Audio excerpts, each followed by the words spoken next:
అధికారం లేకముందు, అధికారం రాకముందు, అధికారం కావాలనుకునేటప్పుడు 100 రకాల పాయింట్లు చెప్తాం, 100 రకాల ఇష్యూస్ తీసుకొస్తాం.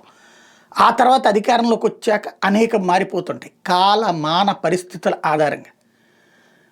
ఒకప్పుడు నారా లోకేష్ గురించి మాట్లాడడం, లేకపోతే భారతీయ జనతా పార్టీ నిలదీసేటటువంటి సిద్ధాంతం ఏంటదంటే రాజకీయ వారసత్వం, కుటుంబ వారసత్వం కరెక్ట్ కాదని వాదించేటటువంటిది భారతీయ జనతా పార్టీ. అదే వాదన పవన్ కళ్యాణ్ దగ్గర కూడా ఉంది. కుటుంబ వారసత్వం దీన్ని అంగీకరించే ప్రసక్తి లేదని.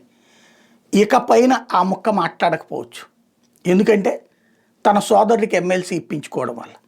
వెంటనే సహజంగా ఆల్రెడీ పవన్ కళ్యాణ్ ఆ మధ్యం చెప్పుకొచ్చినటువంటి మాట, తను పార్టీ కోసం కష్టపడ్డాడు, అహరహం శ్రమించాడు, ఆ పార్టీకి చేసిన శ్రమని దృష్టిలో పెట్టుకుని ఇచ్చాం తప్పించి తనకేమి వారసత్వం కాదు అనేటటువంటిది అర్థం వచ్చేలా ఆ మధ్యనే చెప్పుకొచ్చారు.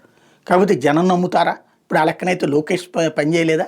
ఎప్పటి నుంచో పని చేసుకుంటూ వచ్చాడు కదా. ఆ లెక్కనైతే రాహుల్ గాంధీ పని చేయట్లేదా? ప్రియాంక గాంధీ వాద్రా పని చేయట్లేదా? కానీ ఏమన్నాం, అక్కడ వారసత్వ రాజకీయం అన్నాం, ఇక్కడ వారసత్వ రాజకీయం కాదు అంటే ఒప్పుకుంటారా? అంటే నచ్చిన వాళ్ళు అభిమానులు తప్పే లేదంటారు, అదే సందర్భంలో మనసులో తప్పలేదు అనుకుంటారు. భవిష్యత్తులో ఇక వారసత్వ రాజకీయ విమర్శలు అనేది పవన్ కళ్యాణ్ నోట రాకపోవచ్చు.